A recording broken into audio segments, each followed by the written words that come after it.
I've come across a very sad sight in this field. It's this. It's the carcass of a swan. And it's a really sad sight to see. And this has been heavily scavenged on.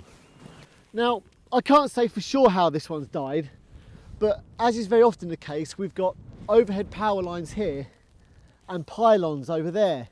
And I very often find big dead birds under pylons. And they don't always fall down dead immediately after the collision. They often die from injuries in the general area.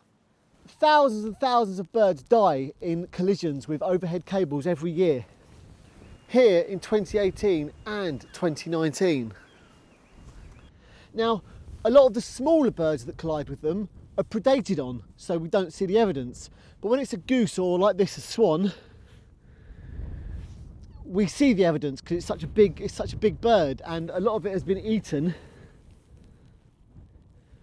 by crows or foxes and various scavengers.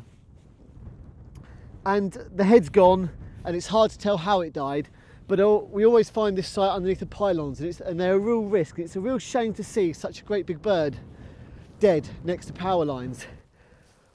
But that's kind of what happens. Now you imagine being able to see these power lines when you're flying in a flock at night time. You haven't got a chance, and if one bird hits, the flock often hits, so sometimes you get multiple casualties, but here we've just got the one in the middle of a field.